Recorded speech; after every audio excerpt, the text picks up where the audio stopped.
ജസ്റ്റോയും ടിജിയും കൂടിയാണ് ഇപ്പോൾ കാനഡയിൽ പോയിരിക്കണത്. ഇപ്പം ജസ്റ്റോയുടെ കാര്യം എന്ന് വെച്ചാൽ ജസ്റ്റോ ഒരിക്കലും ചിന്തിച്ചിട്ടില്ല വേറെ ഒരു രാജ്യത്ത് പോയി വർക്ക് ചെയ്യുന്നതിനെക്കുറിച്ച് ചിന്തിച്ചിട്ടില്ല. കാര്യം എന്താണെന്ന് വെച്ച് കഴിഞ്ഞാൽ ജസ്റ്റോ 10ാം ക്ലാസ്സിലേ പഠിച്ചിട്ടുള്ളൂ, അത് കഴിഞ്ഞ് പഠിച്ചിട്ടില്ല. പക്ഷേ ടിജിയെ കല്യാണം കഴിച്ചപ്പോൾ ഇവർ കുടുംബമായിട്ട് അവിടെ പോയതാണ്. കാരണം ടിജിക്ക് അവിടെ ജോലി കിട്ടാനുള്ള സാധ്യത ഉള്ളതുകൊണ്ട് ഇവർ ഒരു ജോലി തിരക്കി പോയതാണ് കുടുംബസമേതം. പക്ഷെ അവിടെ ചെന്നപ്പോൾ കുറേയുള്ള പ്രശ്നമെന്ന് വെച്ച് കഴിഞ്ഞാൽ ആദ്യത്തെ പ്രശ്നം എന്ന് വെച്ച് കഴിഞ്ഞാൽ ഈ ജസ്റ്റോ എന്ന് പറഞ്ഞ ഭർത്താവിന് IELTS എഴുതാതെ അവിടുത്തെ ഒരു കാര്യത്തിലേക്ക് കടക്കാൻ പറ്റത്തില്ല. ജോലി സംബന്ധമായ കാര്യമോ വിസയോ PR ഒന്നും നടക്കത്തില്ല. അപ്പോൾ ജസ്റ്റോ അതിനെക്കുറിച്ച് ചിന്തിച്ചിട്ട് കൂടിയില്ല. എങ്ങനെയാണ് 10ാം ക്ലാസ് മാത്രം പാസ്സായ തനിക്ക് എങ്ങനെയാണ് IELTS പാസ്സാകും, അത് മലയാളം മീഡിയത്തിലാണ്, എങ്ങനെ പാസ്സാകാൻ പറ്റണമെന്ന് അറിയത്തില്ല. പക്ഷേ എന്താ ടിജി എന്താ പറയുക, ടിജിക്ക് ഭയങ്കര ഉറപ്പാണ്, നിങ്ങൾ എഴുത്, നമ്മളെ കൊണ്ടുവന്നത് മാതാവാണ് ഇവിടെ. ഇത് അങ്ങനെ പറഞ്ഞു കൊടുക്കാനുള്ള ഒരു കോൺഫിഡൻസ് നമുക്കുണ്ടാകണം. ഉടമ്പടിയിലെ കാര്യങ്ങളെല്ലാം നമ്മൾ സത്യസന്ധമായിട്ടാണ് ചെയ്യണമെങ്കിൽ ഈ കോൺഫിഡൻസ് നമുക്ക് പെട്ടെന്നുണ്ടാകും. ടിജിക്ക് നല്ല കോൺഫിഡൻസാണ്. എന്താ കാര്യം, അവൾ പറയണത് ഞാൻ ഉടമ്പടി പാലിക്കുകയല്ല ചെയ്തത്.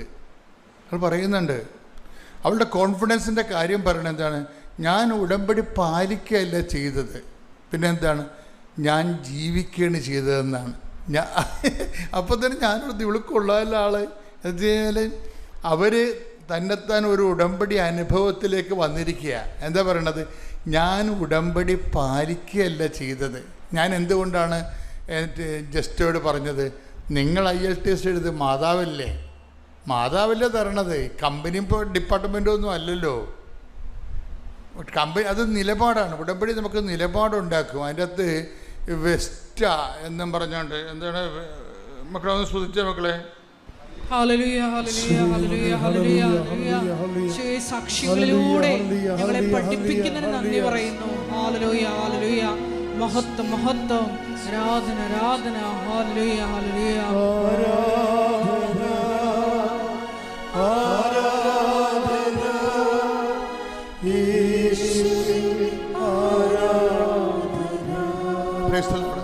അപ്പം ആദ്യം ഈ ടിജോയ്ക്ക് വേണ്ടത് വെസ്സെന്നും പറഞ്ഞ ഒരു സർട്ടിഫിക്കറ്റാണ്. എന്ന് വെച്ച് കഴിഞ്ഞാൽ അവർ അവിടെ നിലനിന്ന് പോകണമെന്നുണ്ടെങ്കിൽ ഇയാളുടെ കമ്പനി, അതായത് ലൊക്കോം മൊബൈലിൻ്റെ മെക്കാനിസ്റ്റാണ് ആൾ. പക്ഷേ ഈ സർട്ടിഫിക്കറ്റ് അവിടെ കാണിച്ചിട്ട് അവിടെ ഒരു അംഗീകരിക്കണില്ല. അതായത് എന്താ കാര്യം എന്ന് വെച്ച് കഴിഞ്ഞാൽ അവരുടെ ഇതിൻ്റെ ഇക്വാലൻ്റ് ആയിട്ടുള്ള സർട്ടിഫിക്കറ്റ് വേണം. അപ്പോൾ ഈ ഇക്വാലൻ്റ് സർട്ടിഫിക്കറ്റ് അവിടുന്ന് കിട്ടത്തുള്ളൂ. അതായത് ഇങ്ങയുടെ മെക്കാനിക്കൽ ഡിഗ്രിക്ക് ഡിപ്ലോമയ്ക്ക് ഇക്വാലൻ്റ് ആയിട്ടുള്ള തുല്യമായിട്ടുള്ള അവിടുത്തെ സർട്ടിഫിക്കറ്റ് വേണം.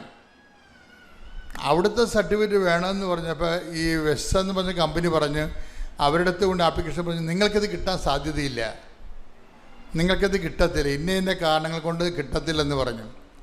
അപ്പം കിട്ടത്തില്ല എന്ന് പറഞ്ഞപ്പോഴും ഈ ടിജിക്ക് മറ്റയാൾ അപ്പം തന്നെ തളർന്ന് എന്താ കിട്ടത്തില്ലല്ലോ.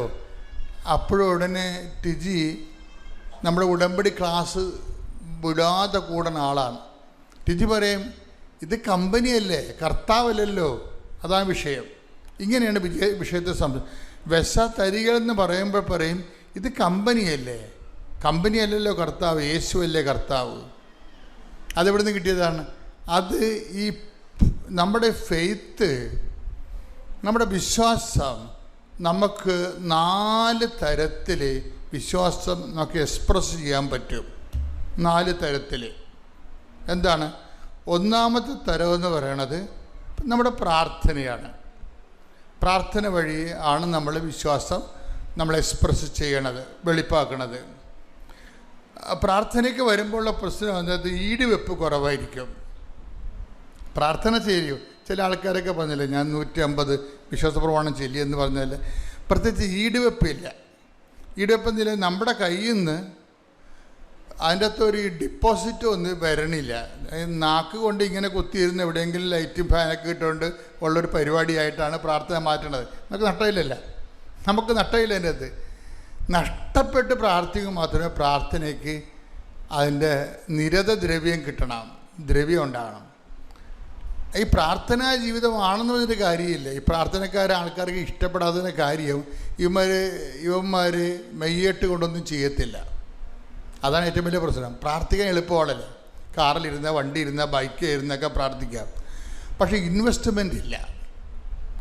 ഇൻവെസ്റ്റ്മെൻ്റ് എന്ന് പറയുന്നത് ദൈവത്തിന് ഈ സംഭവം എടുക്കണമെന്നുണ്ടെങ്കിൽ അതിൻ്റെ സ്റ്റാമ്പ് വേണം, ഡ്യൂട്ടി അടിക്കണം ഈ സംഭവത്തെ. എന്ന് വെച്ചാൽ നമ്മൾക്ക് അതുകൊണ്ടാണ് ഈ പ്രാർത്ഥന ആൾക്കാർക്ക് വിശ്വാസമില്ല എന്ന് പറയുന്നത്. ഇപ്പം ഞാനവിടെ പ്രാർത്ഥിക്കുക എന്ന് പറഞ്ഞാൽ എന്ത് പറ്റും? നിങ്ങൾ പറഞ്ഞിട്ടില്ലേ, ഞാൻ എന്താണ്, ഞാൻ 39 വർഷത്തെ കുർബാന എന്തെല്ലാം ഇൻവെസ്റ്റ് ചെയ്യണം അതിൻ്റെ അകത്ത്. അതിന് പിന്നെന്താ പറയണത്? എൻ്റെ കഴിഞ്ഞ കാല ജീവിതത്തിൽ നിന്ന് ദൈവത്തിന് സംപ്രീതമായി തോന്നിയുകൊണ്ട് മാതാവിൻ്റെ പ്രത്യക്ഷീകരണം, ആ മാതാവിൻ്റെ പ്രത്യക്ഷീകരണ അടിസ്ഥാനത്തിൽ ഇവിടെ നടന്ന ആരാധനകൾ, എന്തെല്ലാം കാര്യമാണ് ഇതിൻ്റെ ഈടുവെപ്പ് കൊടുക്കുന്നത്. അപ്പം ചെക്ക് എഴുതി കഴിഞ്ഞാൽ അത് വണ്ടിച്ചെക്കാകത്തില്ല. അതാണ് വിഷയം. നിങ്ങളുടെ പ്രാർത്ഥനയുടെ വണ്ടിച്ചെക്കാകരുത്. ഞാൻ എപ്പോഴും നിങ്ങളോട് ചോദിക്കും, for what I hear you, എന്തുകൊണ്ട് ഞാൻ നിങ്ങളെ കേൾക്കണമെന്ന് ദൈവം ചോദിച്ചാൽ നമുക്ക് എന്തെങ്കിലും വളരെ കാറ്റഗോറിക്കലായിട്ടുള്ള ഈടുള്ള എന്തെങ്കിലും പറയാനുണ്ടാകണം. അതുകൊണ്ടാണ് ഞാൻ നിങ്ങളുടെ പ്രേക്ഷിത വില കൂട്ടണത്. മനസ്സിലായില്ലേ? പ്രേക്ഷിത വില കൂട്ടത്തില്ല. ഇപ്പം അവൾ തന്നെ ചെയ്യണമെന്ന് അവൾ അവളൊരു കെട്ട് പത്രം എടുക്കേണ്ട ആൾ 5 കെട്ട് എടുത്തിട്ട് മഞ്ഞത്തെന്ന് പറയാം, മഞ്ഞെന്ന് പറയാൻ പറ്റുകയില്ല, ആ ഹിമപാതമാണ് നടക്കുന്നത്. ഈ -30 നടന്ന് ഒരാളെ കാണാൻ പോവുകയാണ്. എന്നിട്ട് ഇവള് പറയണൊരു കാക്കുണ്ടേ, ഞാനൊക്കെ പത്രം കൊടുത്തു കഴിഞ്ഞാൽ പത്രം അയാൾ എന്ത് ചെയ്യുമെന്ന് ഞാൻ നോക്കിക്കൊണ്ടിരിക്കുമെന്ന് എനിക്ക് സങ്കടമാണ്. കാര്യം അയാളത് ബാഗിൽ വെച്ചാൽ ഓക്കെ, അയാളെ കളയുകയാണെങ്കിൽ ഞാൻ അവിടെ പോയി എടുക്കുമെന്ന്. ഇതാണ് വിഷയം. ഇതിവിടെ വരുന്ന വിഷയം എന്ന് വെച്ചപ്പോൾ നമ്മൾ എന്തിനെന്ത് പറയേ, ഞാൻ എന്നിട്ട് എല്ലാ വേസ്റ്റ് ബിന്നും പൊക്കി നോക്കും. ഞാൻ കാനഡയുടെ തെരുവിലൂടെ നടക്കുമ്പോൾ ഞാൻ ഓരോ വേസ്റ്റ് ബോക്സില്ലേ, ഞാൻ ഓരോ വേസ്റ്റ് ബോക്സും പൊക്കി നോക്കും. ആൾക്കാർക്ക് തോന്നും എനിക്ക് പട്ടാണെന്ന്. കാര്യം വേസ്റ്റ് ബോക്സ് എന്ന് പറഞ്ഞാൽ ഉള്ള അഴുക്കെല്ലാം ഉണ്ടാവും. അതെന്തിനാ പൊക്കി നോക്കണത്? പ്രാന്തന്മാരല്ലേ നോക്കത്തുള്ളൂ. അപ്പോൾ അവൾ പറയും, എൻ്റെ സ്റ്റാറ്റസ് ഞാൻ ലോ ചെയ്യണേ എന്ന്. അതാണ് വിഷയം. ആപ്ലിക്കേഷൻസ് എന്ത് രസമാണെന്ന് അറിയാമോ? ഉടമ്പടി ആപ്ലിക്കേഷൻസിലാണ് നിൽക്കുന്നത്, അതുപോലെ ഇംപ്ലിമെൻറ്റേഷൻ. ഇത് രണ്ടും നിങ്ങൾ ശ്രദ്ധിക്കണം. ഇവളെന്തിനാണ് കർത്താവ് ഞാൻ കൊടുത്ത പത്രം, കൃപാസനം പത്രം ഏതെങ്കിലും വേസ്റ്റ് ബിന്നിലുണ്ടെങ്കിൽ അതെടുക്കാൻ വേണ്ടിയാണ് ഞാനിതെല്ലാം പൊക്കി നോക്കണത്. അപ്പോൾ ഇവരൊക്കെ കണ്ടാൽ പിന്നെ ദൈവം എന്ത് ചെയ്യാനാ? ഒന്നും ചെയ്യാനില്ല, ഒന്നും പറയാനില്ലെന്ന് പറയത്തില്ലേ? ഈ ചില നല്ല നല്ല അടിപൊളി പാട്ട് കേട്ട് കഴിയുമ്പോൾ അതിൻ്റെ മീറ്ററെല്ലാം ശരിയാണെങ്കിൽ, സംഗതിയെല്ലാം ശരിയാണെങ്കിൽ, ആ അവിടെ അവർ പാട്ട് നോക്കുന്ന മ്യൂസീഷ്യൻസ് എന്താ പറയണത്? ഒന്നും പറയാനില്ലെന്ന് പറയും. അതുപോലെ നിങ്ങളെക്കുറിച്ച് ഒന്നും പറയാനില്ലാത്ത രീതിയിൽ ഈടുവെപ്പുണ്ടാകണം. ഉടമ്പടി ഇംപ്ലിമെൻറ്റേഷനാണ് നിൽക്കുന്നത്. ഇംപ്ലിമെൻറ്റേഷനിൽ അത് കഴിയുമ്പോൾ അപ്പം നമ്മുടെ വാല്യൂ ഇങ്ങനെ ഗ്രോത്ത് ചെയ്തുകൊണ്ടിരിക്കും. അതെന്ത്, ഈ വാല്യൂ ഗ്രോത്ത് ചെയ്യുമ്പോൾ എപ്പോഴും എൻ്റെ മക്കൾ ശ്രദ്ധിക്കേണ്ട ഒരു കാര്യമുണ്ട്. വാല്യൂ ഇയർ ബേസായിട്ടാണ് ഗ്രോത്ത് ചെയ്യേണ്ടത്. വാല്യൂ എന്ന് പറയുമ്പോൾ എന്താണ്? നമ്മുടെ ദൈവത്തിൻ്റെ മുമ്പ് ആത്മീയ മൂല്യം എന്ന് പറയും. ആത്മീയ മൂല്യം, ഈ ആത്മീയ മൂല്യം വർദ്ധിക്കേണ്ടത് ഇയർ ബേസിലാണ്. എന്ന് വെച്ചാൽ നമ്മൾക്ക് ഇപ്പോൾ കർത്താവ് നിക്കോദേമോസിനോട് ചോദിക്കില്ലേ, ഇയർ ബേസ് ക്വസ്റ്റ്യനാണ് ചോദിക്കണത്. ഇയർ ബേസ് ക്വസ്റ്റ്യനാണ് നിക്കോദേമോസ്. അന്ന് എടുത്തേ യോഹന്നാൻ 3:10. യേശു പറഞ്ഞു, നീ ഇസ്രായേലിലെ ഗുരുവല്ലേ? നീ ഇസ്രായേലിലെ ഗുരുവല്ലേ? എന്നിട്ടും ഇക്കാര്യമൊന്നും മനസ്സിലാകുന്നില്ലേ? അതായത് ഇത് 3:5 വീണ്ടും ജനിക്കണമെന്ന് പറയത്തില്ലേ? വീണ്ടും ജനിക്കാതെ ദൈവത്തിനെ അനുഭവിക്കാൻ പാടില്ലെന്ന് പറയത്തില്ലേ? ഇപ്പം വീണ്ടും ജനിപ്പിക്കുന്ന ഉടമ്പടി മോഡുണ്ട്, മോഡ് ഓഫ് കവനൻ്റ് ഉണ്ട്. അതെന്താണ്? അതിന്ന് ഓരോ ഇപ്പം ഇവരെന്താണ്, ഇവർ വീണ്ടും ജനിച്ചവരെയാണ്. അവർ ഓരോ വേസ്റ്റ് പിന്നും പൊക്കി പൊക്കി നോക്കുകയാണ്, സ്റ്റാറ്റസ് ലോ ചെയ്യുകയാണ്. എന്താ സ്റ്റാറ്റസ് ലോ ചെയ്യണമെന്ന് പറയുന്നത് കർത്താവ് ഉപയോഗിച്ച ഒരു മെത്തേഡാണ്. പ്രകൃതിയ ദൈവമായിരിക്കവേ ദൈവത്തോടുള്ള സമാനത മുറുകെ പിടിക്കേണ്ട കാര്യമായി പരിഗണിക്കാതെ അവൻ തന്നെ താഴ്ത്തി മരണത്തോളം കുരിശുമരണത്തോളവും. അതിനാൽ ദൈവം, അപ്പം ദൈവം അവനെ ഉയർത്തിയെന്നല്ല പറയണത്. ഇങ്ങനെ സ്റ്റാറ്റസ് ലോ ചെയ്തത് കാരണം അതിനാൽ ദൈവം അവനെ അത്യധികം ഉയർത്തി. അപ്പോൾ ദൈവം ഉയർത്തണം എന്നുണ്ടെങ്കിൽ നമ്മൾ ദൈവത്തിന് വേണ്ടി സ്റ്റാറ്റസ് ലോ ചെയ്യണം. അങ്ങനെയാണ് നമ്മുടെ മൂല്യം വർദ്ധിപ്പിക്കുന്നത്. എൻ്റെ പേര് ജിജിൻ സതീഷ് എന്നാണ്. ഞാൻ ട്രിവാൻഡ്രത്ത് കാര്യവട്ടത്തു നിന്നാണ് വരുന്നത്. ഞാൻ ഉടമ്പടിയിലുള്ള ആൾ തന്നെയാണ്. ഇന്ന് പുതുക്കിയിട്ടുമുണ്ട്, സ്റ്റിൽ ആക്റ്റീവ്. സോ എനിക്ക് പറയാനുള്ളതെന്ന് വെച്ച് കഴിഞ്ഞാൽ, ഞാൻ എൻ്റെ അമ്മ ഉടമ്പടി എടുത്ത് കൃത്യം 3 മാസം കഴിയുമ്പോഴാണ് ഞാൻ ഉടമ്പടിയിലേക്ക് വരുന്നത്. ആദ്യം അമ്മ വരുന്ന സമയത്ത് ഞങ്ങൾ ഫാമിലിയായിട്ട് വന്നു. ഞങ്ങൾ 3 പേര് പുറത്തുണ്ടായിരുന്നു. അമ്മ മാത്രം വന്ന് ഉടമ്പടി എടുത്തിട്ട് പോവുകയാണ് ചെയ്തത്. തിരിച്ച് വൈകുന്നേരം വീടെത്തിയപ്പോൾ എന്താ പറയുക, ഞാൻ വീട്ടിൽ ചെന്ന് കയറുന്ന സെക്കൻഡ്സ് മുതൽ എനിക്കൊരു മുല്ലപ്പൂവിൻ്റെ ഗന്ധം എനിക്ക് ഫീൽ ചെയ്യുന്നുണ്ട്. അപ്പോൾ ഞാൻ പോകുന്നിടത്തല്ലേ എനിക്കത് ഫീൽ ചെയ്യുന്നുണ്ട്. എൻ്റെ റൂമിലും എൻ്റെ ബാൽക്കണിയിലും ഒക്കെ എനിക്കത് ഫീൽ ചെയ്യുന്നുണ്ട്. അപ്പോൾ ഞാൻ താഴെ വന്നിട്ട് ഞാൻ എൻ്റെ അമ്മയോട് ചോദിച്ചു, അമ്മയ്ക്കിത് ഫീൽ ചെയ്യുന്നുണ്ടോ? അമ്മയ്ക്കിത് ഫീൽ ചെയ്യുന്നുണ്ടോ? ഇല്ല. അപ്പം അമ്മയ്ക്കത് ഫീൽ ചെയ്യുന്നില്ല, അനിയത്തിക്കില്ല, പപ്പയ്ക്കില്ല, എൻ്റെ വീട്ടിൽ ആർക്കും ഇത് ഫീൽ ചെയ്യുന്നില്ല. അപ്പോൾ എനിക്ക് മാത്രമാണ് ഈ സെൻസേഷൻ വരുന്നത്. രാത്രി ഉറങ്ങുന്നവരെ എനിക്ക് ഈ ഫീലിംഗ് ഉണ്ട്. അപ്പോൾ എൻ്റെ ജീവിതത്തിൽ ഞാൻ സ്ഥിരമായിട്ട് ഫോളോ ചെയ്യുന്ന ഒരു കാര്യമാണ്, രാത്രി ഉറങ്ങുന്നതിന് തൊട്ട് മുമ്പ് ആ ദിവസം നടന്ന കാര്യങ്ങളെല്ലാം റിക്കളക്ട് ചെയ്യാറുണ്ട്. അപ്പോൾ ഞാൻ അന്നത്തെ ദിവസം എൻ്റെ ചിന്ത ഇതായിരുന്നു, എന്തുകൊണ്ട് എനിക്ക് മാത്രം ഈ സെൻസേഷൻ വന്നു, എൻ്റെ വീട്ടിൽ ആർക്കും വന്നിട്ടില്ല. അപ്പോൾ അമ്മ മാതാവിൻ്റെ പ്രസൻസ് മിക്കവാറും പേർക്ക് അറിയിക്കുന്നത് മുല്ലപ്പൂവിൻ്റെ ഗന്ധത്തിലൂടെയാണ് എന്നൊക്കെ ഞാൻ പറഞ്ഞു കേട്ടിട്ടുണ്ട്. അപ്പോൾ എനിക്ക് പെട്ടെന്ന് അത് ഓർമ്മ വന്നു.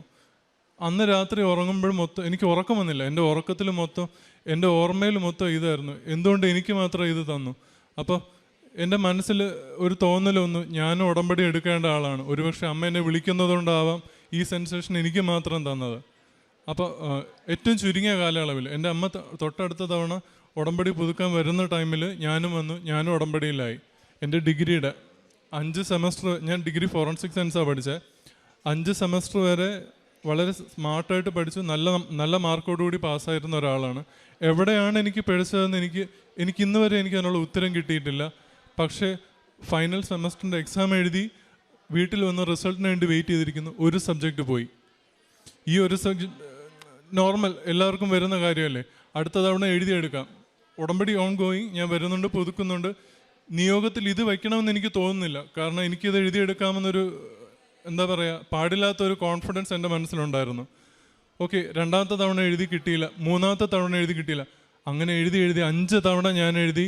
5 തവണ എനിക്ക് പാസ്സാകാൻ പറ്റിയില്ല. അവസാനത്തെ തവണ, ഈ കഴിഞ്ഞ തവണ ഞാൻ പരീക്ഷ എഴുതാൻ പോയപ്പോൾ ഈ ഉടമ്പടി ഉപ്പിൻ്റെ ഒക്കെ കാര്യങ്ങൾ ഞങ്ങൾ സാക്ഷ്യം കേൾക്കുന്നുണ്ട്, എനിക്ക് നല്ല കൃത്യമായിട്ട് അറിയാം.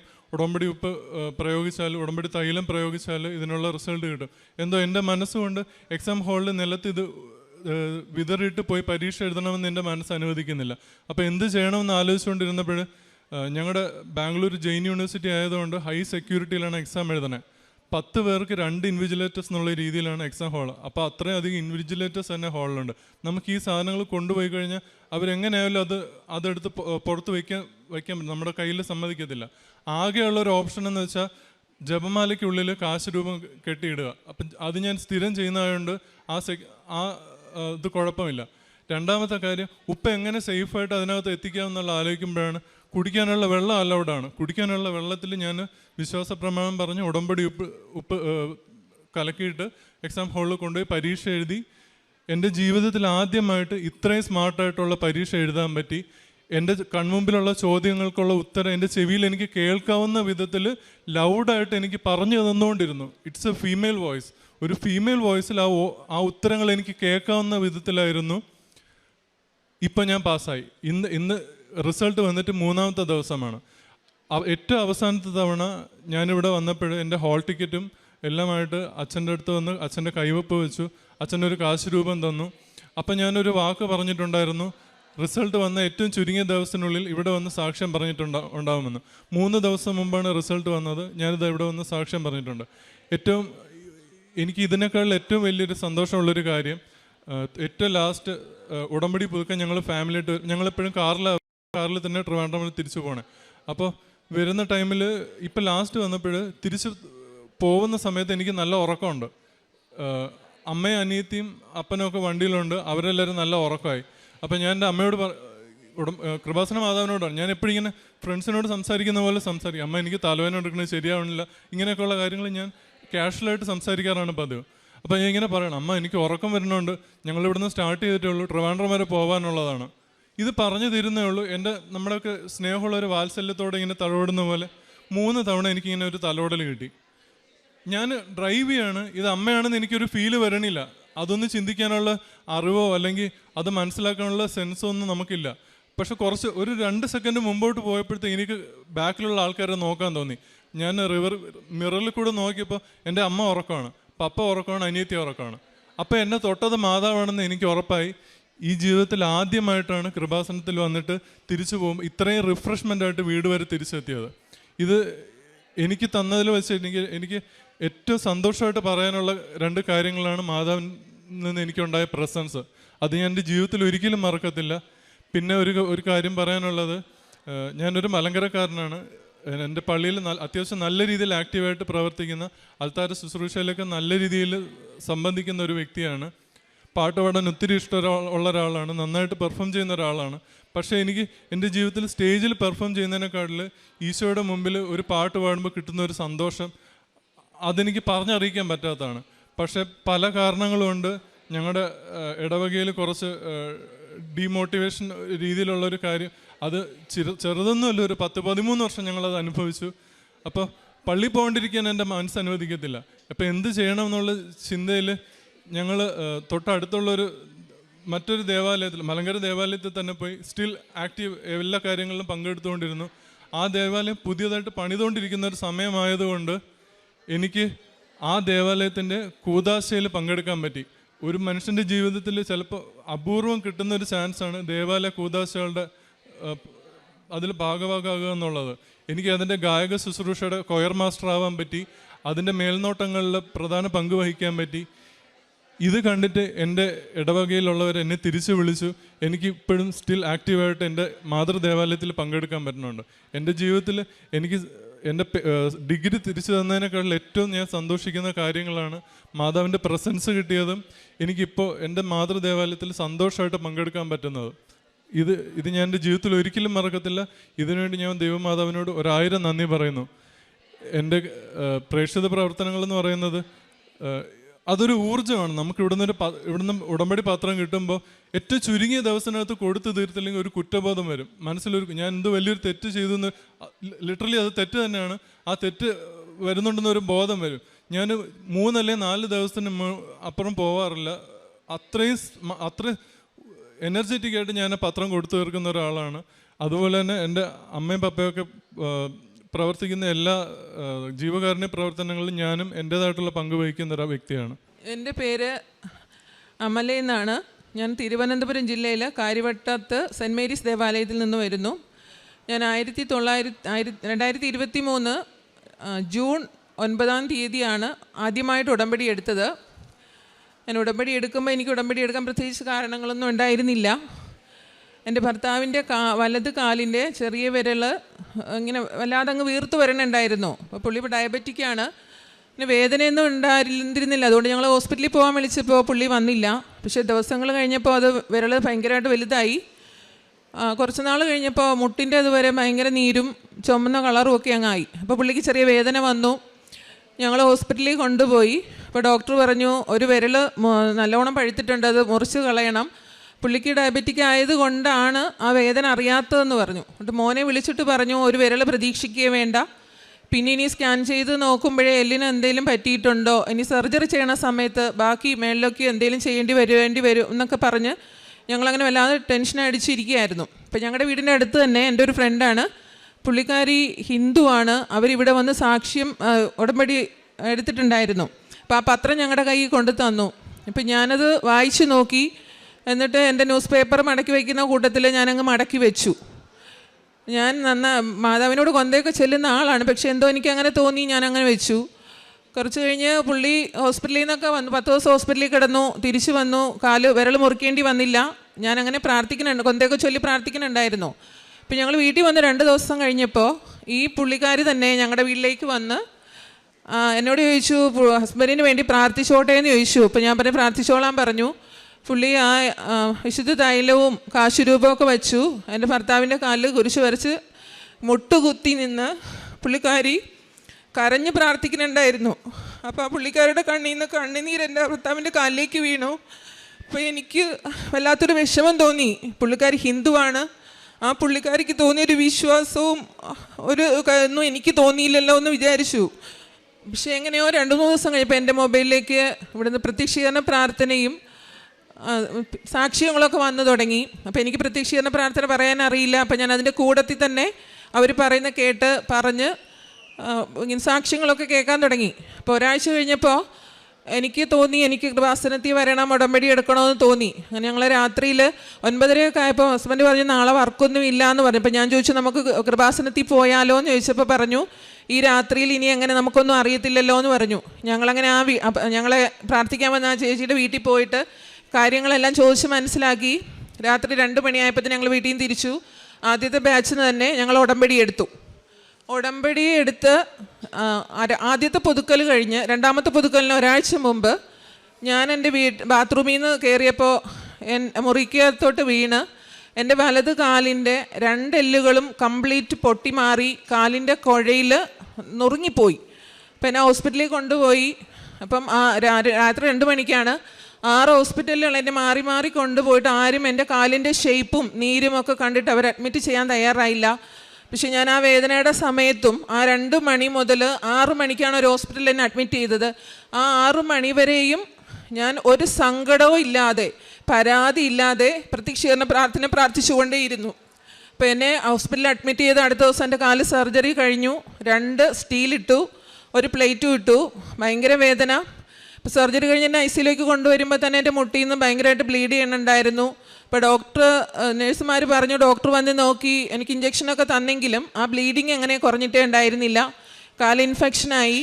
അപ്പോൾ ഞാൻ ഈ കാശുരൂപം പിടിച്ച് പ്രാർത്ഥിക്കുന്നുണ്ടായിരുന്നു. വേദന സഹിക്കാൻ വയ്യാതാകുമ്പോൾ എനിക്ക് എണീക്കാൻ വയ്യാത്തത് കൊണ്ട് മോളെ കൊണ്ട് ഉടമ്പടി തൈലം ചെയ്ത് പ്രാർത്ഥിക്കുന്നുണ്ടായിരുന്നു. അപ്പോൾ കാല് ഇൻഫെക്ഷനായപ്പോൾ ടെസ്റ്റിന് അയച്ചപ്പോൾ ഞാൻ ഈ കാശുരൂപം വെച്ച് അവിടെ കിടന്ന് കരഞ്ഞ് പ്രാർത്ഥിച്ചമ്മേ എനിക്കൊരു ഇൻഫെക്ഷൻ ഉണ്ടാവരുത്, കാരണം ഓൾറെഡി എൻ്റെ ശരീരത്തിൽ നേരത്തെ 8 സർജറി കഴിഞ്ഞിട്ടുള്ളതാണ്. അപ്പോൾ ഇനി ഒരു സർജറിക്കും കൂടി എനിക്ക് പറ്റത്തില്ല എനിക്ക്. അങ്ങനെ റിസൾട്ട് വന്നപ്പോൾ അതിന് വലിയ കുഴപ്പമൊന്നുമില്ല. അങ്ങനെ 10 ദിവസമായപ്പോൾ എന്നെ ഡിസ്ചാർജ് ചെയ്തു. വീട്ടിൽ വന്ന് ഒന്നട വീട്ട് ഹോസ്പിറ്റലിൽ പോകണം. അപ്പോൾ എൻ്റെ കോട്ടൺ പാഡ് 4 എണ്ണമാണ് എൻ്റെ മുട്ടിൽ വെച്ച് കെട്ടിത്തരുന്നത്. പക്ഷേ എന്നാലും വീട്ടിൽ വരും, അരമണിക്കൂർ കൊണ്ട് വീട്ടിലെത്തും. പക്ഷേ എൻ്റെ മുട്ടിൽ നിന്ന് ഇങ്ങനെ ബ്ലഡ് വന്നുകൊണ്ടേയിരുന്നു. അങ്ങനെ 1.5 മാസമായി. എക്സ്റേ എടുത്തപ്പോൾ എൻ്റെ കാലിന് ഒരല്പം പോലും ഊറി പിടിച്ചിട്ടുണ്ടായിരുന്നില്ല. അപ്പോൾ ഡോക്ടർ പറഞ്ഞു 15 ദിവസം കൂടെ നോക്കിയിട്ട് അതിങ്ങനെ എല്ലാം ഊറി പിടിച്ചിട്ടില്ല എങ്കിൽ എൻ്റെ ഇടുപ്പിൽ നിന്ന് വെട്ടിയെടുത്ത് വയ്ക്കണമെന്ന് പറഞ്ഞു. സർജറി മേജർ സർജറിയാണ്. അപ്പോൾ 2 എണ്ണം ചെയ്യണം, ഇടുപ്പിലും ചെയ്യണം, മുട്ടിലും ചെയ്യണം. അപ്പോൾ കുറേ നാളത്തേക്ക് നടക്കാനൊന്നും പറ്റില്ല. പിന്നെ എത്ര കാലം എടുക്കുമെന്ന് അറിയില്ല, ഞാൻ ഡയബറ്റിക്കാണ്. ഇപ്പോൾ വീട്ടിൽ വന്ന് 15 ദിവസം കഴിഞ്ഞ് ഡോക്ടറെ കാണിക്കാൻ പറഞ്ഞു.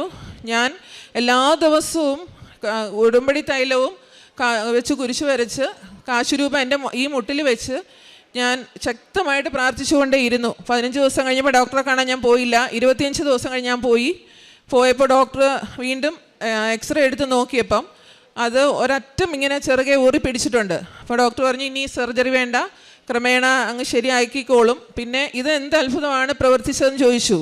അപ്പം ഞാൻ പറഞ്ഞു ഞാനിങ്ങനെ പ്രാർത്ഥിച്ചിട്ടാണ്, അല്ലാതെ സർജറി. ഇപ്പോൾ ഞാൻ ഡയബറ്റിക് ആയതുകൊണ്ട് ഞാനൊരു സർജറി പ്രതീക്ഷിച്ചു. അപ്പോൾ ഇനി ഒത്തിരി വലിയൊരു സർജറി, 2 മേജർ സർജറി ഒരു കാലിൽ ചെയ്യേണ്ടി വരുമെന്ന് വിചാരിച്ചു എന്ന് പറഞ്ഞു. അങ്ങനെ ഞാൻ വീട്ടിൽ വന്ന് ആൻറ്റിബയോട്ടിക്സ് പിന്നെയും കഴിച്ചുകൊണ്ട് തന്നെ ഇരുന്നു. ഈ ആൻറ്റിബയോട്ടിക്സ് കഴിച്ചുകൊണ്ടിരിക്കുമ്പം എനിക്ക് ഭയങ്കരമായിട്ട് തലച്ചുറ്റലായി. ഈ ഇൻഫെക്ഷൻ ആയതുകൊണ്ട് ഒരാഴ്ച കൂടുമ്പോൾ ഇങ്ങനെ ആൻറ്റിബയോട്ടിക്സ് മാറ്റി തന്നുകൊണ്ടേയിരുന്നു. അപ്പോൾ ഭയങ്കര തലച്ചുറ്റലായപ്പോൾ ഞാൻ ഹസ്ബൻഡിൻ്റെ ഒരു കൊടുത്തിട്ട് പറഞ്ഞു, ഈ ഗുളിക എനിക്ക് പറ്റില്ല, കൊണ്ടൊന്ന് കൊടുത്ത് മാറി മേടിക്കാൻ പറഞ്ഞു. പക്ഷേ പുള്ളി അങ്ങോട്ട് പോയ പുറകെ ഞാൻ ഈ കാശ് രൂപ എടുത്ത് പറഞ്ഞപ്പോൾ ഇനി ഈ ഗുളിക കഴിക്കാൻ എനിക്ക് ശക്തിയില്ല, കാരണം ഞാൻ മെലിഞ്ഞ ഒരു പരുവായി, എനിക്ക് ഭക്ഷണം കഴിക്കാൻ പറ്റുന്നില്ല, എണീറ്റിരിക്കാൻ പറ്റുന്നില്ല, അതുകൊണ്ട് എനിക്കിനി ഗുളിക കഴിക്കാൻ പറ്റില്ല എന്ന് പറഞ്ഞു. അപ്പോൾ ഡോക്ടർ ഇനി എൻ്റെ അടുത്ത് ഗുളിക ഈ ആൻറ്റിബയോട്ടിക്സ് വേണ്ടാന്ന് പറയണമെന്ന് ഞാൻ കരഞ്ഞ് പ്രാർത്ഥിച്ചുകൊണ്ടേയിരുന്നു. അപ്പോൾ എനിക്ക് തലച്ചുറ്റലായതുകൊണ്ട് തന്നെ എണീക്കാൻ പറ്റില്ല. മോളോട് ഞാൻ പറഞ്ഞു എനിക്കൊന്ന് ബാത്റൂമിൽ പോകണമെന്ന് എന്നെ എണീപ്പിച്ച് നിർത്തിയപ്പോൾ എൻ്റെ മുട്ടിയിൽ നിന്ന് ഏതാണ്ട് സാധനം താഴട്ടങ്ങ് വീണു. അപ്പോൾ ഞാൻ കൊച്ചിനോട് പറഞ്ഞു എന്താണെന്ന് നോക്കാൻ പറഞ്ഞു. അപ്പോൾ പറഞ്ഞു അമ്മയുടെ കാലിൽ കെട്ടിയിരുന്ന കെട്ടാണ് താഴേക്ക് വീണതെന്ന് പറഞ്ഞു. അപ്പോൾ ഈ 2 മാസമായിട്ടും എൻ്റെ ഒരു സ്റ്റിച്ചുകൾ പോലും എടുത്തിട്ടുണ്ടായിരുന്നില്ല, അത് മുറിവ് കരിയാത്തത് കൊണ്ട്. പക്ഷെ നോക്കിയപ്പം എൻ്റെ മുട്ടിൻ്റെ നല്ല പോലെ മുറിവ് കരിഞ്ഞ് രക്തത്തിൻ്റെ ഒരു കണിക പോലും ഉണ്ടായിരുന്നില്ല. മോള് പറഞ്ഞു വേറൊരു കോട്ടൺ വെച്ച് കെട്ടിത്തരാമെന്ന് പറഞ്ഞു. അവൾ വേറൊരു കോട്ടൺ എടുത്തിൻ്റെ കാലിലേക്ക് വെച്ച് കെട്ടി. പക്ഷേ പിന്നീട് എൻ്റെ മുട്ടിൽ നിന്ന് ബ്ലഡ് വന്നതുമില്ല. പിന്നെ പോയപ്പോൾ എൻ്റെ സ്റ്റിച്ചുകളെല്ലാം എടുക്കുകയും ചെയ്തു. അങ്ങനെ ഒരു സർജറി ഇല്ലാതെ എനിക്ക് ഉടമ്പടി തൈലവും ഉപ്പും കാശ് രൂപം വെച്ച് പ്രാർത്ഥിച്ചതിൻ്റെ ഫലമായിട്ട് എനിക്ക് ഒരിത് കിട്ടി. ഞങ്ങളൊരു വീട് പുതിയതായിട്ട് പണിതതാണ്. അപ്പോൾ കുറച്ച് ലോണൊക്കെ ഉണ്ടായിരുന്നു. അപ്പോൾ ഞങ്ങളത് വിൽക്കണമെന്ന് വിചാരിച്ചു. നല്ലൊരു വീടാണ്, റോഡ് സൈഡിലാണ്, നല്ല ഭംഗിയുള്ള പുതിയ നല്ലൊരു വീട്. വീട് വിൽക്കാനിട്ടു. എല്ലാവരും വന്ന് നോക്കുമ്പോൾ എല്ലാവർക്കും വീട് ഇഷ്ടമായി. ഇപ്പം ഞങ്ങളോട് പറയും ഭാര്യയെ കാണിക്കട്ടെ, അല്ലെങ്കിൽ അമ്മയെ പപ്പയൊന്നും കൊണ്ട് കാണിക്കട്ടെ, ഞങ്ങൾക്ക് വീട് ഇഷ്ടമായി എന്ന് പറഞ്ഞിട്ട് പോയും പിന്നെ അവർ വരത്തില്ല. അപ്പോൾ എല്ലാവരും പറഞ്ഞു 7 വർഷമായി ഞങ്ങൾ ഈ വീട് വിൽക്കാനിട്ടിട്ട്. ഇപ്പം ഞങ്ങളുടെ അടുത്തൊക്കെ ഉള്ളവർ പറഞ്ഞു അത് നിങ്ങൾ താമസിക്കുന്നത് കൊണ്ടാണ് ഒരു പാർട്ടി വന്ന് വാങ്ങിക്കാത്തത്, നിങ്ങളൊന്ന് മാറി താമസിച്ച് നോക്കൂ എന്ന് പറഞ്ഞു. അപ്പോൾ ഞങ്ങൾ തൊട്ടടുത്ത് തന്നെ വേറൊരു വീട് വാടകയ്ക്ക് എടുത്തു. ഞങ്ങളങ്ങോട്ടങ്ങ് താമസം മാറി. എന്നിട്ട് വീട് നല്ലപോലെ ഒന്നുകൂടി ഒന്ന് വൃത്തിയാക്കിയിട്ടു. പക്ഷേ 1 കൊല്ലം ഞങ്ങൾ മാറി താമസിച്ചിട്ടും ഇതേ തന്നെയാണ്, ആൾക്കാർ വരുന്നു, പക്ഷേ ആരും ഒന്നും കച്ചവടമൊന്നും ആകുന്നില്ല. അപ്പോൾ ഞങ്ങൾക്ക് സങ്കടം തോന്നി, കാരണം 1 കൊല്ലം കൊണ്ട് വാടക വീട്ടിൽ താമസിക്കുന്നു, തൊട്ടടുത്ത് തന്നെ ഇത്രയും നല്ലൊരു വീട് കിടക്കുമ്പോൾ വിഷമം തോന്നി. ഞങ്ങൾ തിരിച്ച് വീണ്ടും ഈ വീട്ടിലേക്ക് തന്നെ താമസം മാറി. പക്ഷേ ഇവിടെ വന്ന് ഉടമ്പടി എടുത്ത് പോയി കുറച്ച് ദിവസം കഴിഞ്ഞപ്പോൾ ഞാൻ ആ ഉപ്പ് വൈകുന്നേരത്ത് വിശ്വാസ പ്രമാണം ചൊല്ലി ഞങ്ങളുടെ വീടിൻ്റെ 4 മൂലയ്ക്കും ആരും ചവിട്ടാത്ത സ്ഥലത്ത് ഞാൻ ഇട്ട് പ്രാർത്ഥിച്ചുകൊണ്ടേയിരുന്നു. അപ്പോൾ ഞങ്ങൾ കച്ചവടം നടക്കാത്തതുകൊണ്ട് 55 ലക്ഷം രൂപയാണെങ്കിൽ ഞങ്ങൾ വിൽക്കാൻ തീരുമാനിച്ചു. അപ്പോൾ അതിൽ നിന്ന് കമ്മീഷൻ കൊടുക്കണം. പക്ഷേ 1 മാസത്തിനുള്ളിൽ തന്നെ ഞങ്ങളുടെ വീട് 61 ലക്ഷം രൂപയ്ക്ക് കച്ചവടം ആവുകയും ചെയ്തു. 1 രൂപ പോലും ഞങ്ങൾക്ക് ബ്രോക്കർ ഫീസ് കൊടുക്കേണ്ടി വന്നിട്ടില്ല. ഇപ്പം പെട്ടെന്ന് തന്നെ വസ്തുവിൻ്റെ അതിൻ്റെ പ്രമാണവും കഴിഞ്ഞു. അത് എൻ്റെ 2ാമത്തെ സാക്ഷ്യം. 3ാമത്തെ സാക്ഷ്യം. പിന്നെ 4ാമത്തെ ഞാൻ ഇവിടുന്ന് ഉടമ്പടി എടുത്തപ്പോൾ എൻ്റെ പപ്പയ്ക്കും അമ്മയ്ക്കും വീടുണ്ടായിരുന്നില്ല. 14 വർഷമായിട്ട് ഒരു വീടിന് വേണ്ടി പല വഴികൾ നോക്കണുണ്ട്. കടമെടുത്തിട്ടായാലും ലോണ് കൊണ്ടിട്ടായാലും ഒരു വീട് വെക്കണമെന്ന് വെച്ച് ഒത്തിരി ആഗ്രഹിച്ചു, പക്ഷെ ഒന്നും നടന്നില്ല. അപ്പോൾ അമ്മ അവിടെ സ്ഥലം മേടിച്ചപ്പോൾ ഞങ്ങൾ ഇവിടുന്ന് ഞാനും മോനും കൂടി കാശ് രൂപം കൊണ്ടുപോയി അവിടെ വെച്ച് ശക്തമായിട്ട് പ്രാർത്ഥിച്ചായിരുന്നു അവർക്കൊരു വീട് വേണമെന്ന്. അപ്പോൾ ഇപ്പോൾ ചിറ്റിലപ്പള്ളി ഫൗണ്ടേഷൻ എന്ന് പറയുന്ന ഒരു ഫൗണ്ടേഷൻകാർ അമ്മയ്ക്ക് വീട് വെച്ച് കൊടുത്തു. ഇന്നലെ ആയിരുന്നു അമ്മയുടെ വീടിൻ്റെ മെയിൻ വാർപ്പ്. അത് എൻ്റെ 4ാമത്തെ സാക്ഷ്യം. പിന്നെ എൻ്റെ പ്രേക്ഷിത പ്രവർത്തനം എന്ന് പറഞ്ഞാൽ ഞാനിവിടുന്ന് പത്രം വാങ്ങിച്ചുകൊണ്ട് പോയി. ആദ്യം എനിക്ക് ഭയങ്കര മടിയായിരുന്നു. ഞാൻ പള്ളി മാത്രം കൊടുത്തു. പുതുക്കിയിട്ട് മേടിച്ചുകൊണ്ട് പോയപ്പോൾ ഞാൻ കാരിവട്ട യൂണിവേഴ്സിറ്റി കോളേജിൻ്റെ അടുത്ത് കൊണ്ടുപോയി അവിടെ പഠിക്കുന്ന കുട്ടികൾക്ക് ഞാൻ പത്രം കൊടുക്കും. അപ്പോൾ കുറച്ച് കുട്ടികൾ ഒരു സൈഡിൽ കൂടെ വരും. അപ്പോൾ അവർക്ക് കൊടുക്കുമ്പോൾ മറ്റേ സൈഡിൽ കൂടെ വരികയാണെങ്കിൽ ഞാൻ ക്രോസ് ചെയ്ത് പോയി അപ്പുറത്ത് കൊടുത്തു. അങ്ങനെ അപ്പുറവും ഇപ്പുറവും ക്രോസ് ചെയ്ത് ഞാൻ ഈ പത്രം മുഴുവനും മണിക്കൂറുകൾക്കുള്ളിൽ കൊടുത്ത് തീർക്കുമായിരുന്നു. പിന്നെ ഇവിടുന്ന് ചൊവ്വാഴ്ചത്തെ അച്ഛൻ്റെ ധ്യാനം,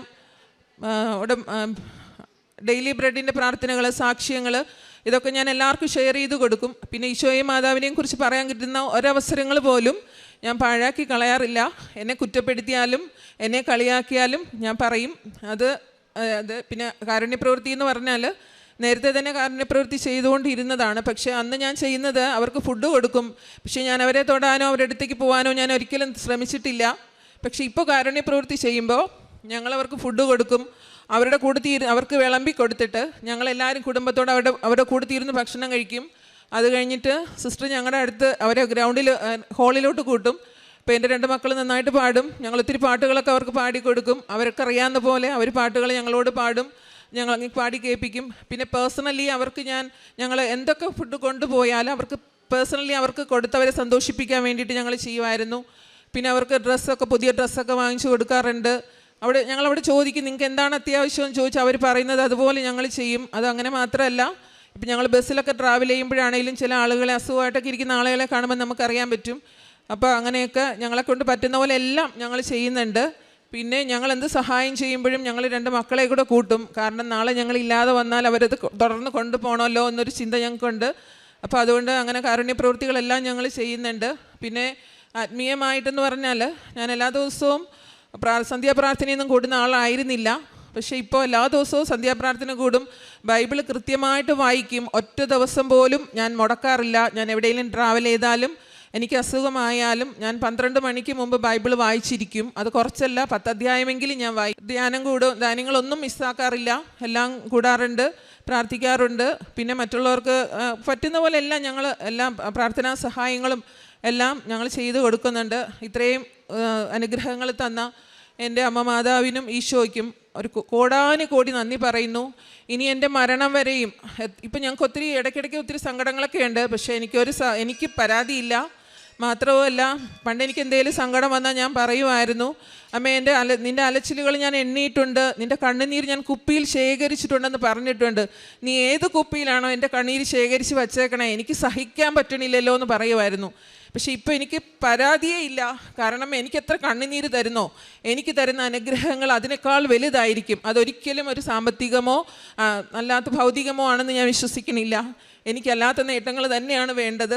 അതുകൊണ്ട് ഈശോയ്ക്ക് മാതാവിനും കോടാനുകോടി നന്ദി പറഞ്ഞുകൊണ്ട് മരണം വരെ ഞാൻ ഉടമ്പടിയിൽ തന്നെ ആയിരിക്കുമെന്ന് വാക്കു കൊടുത്തുകൊണ്ട് വാക്കുകൾ നിർത്തുന്നു.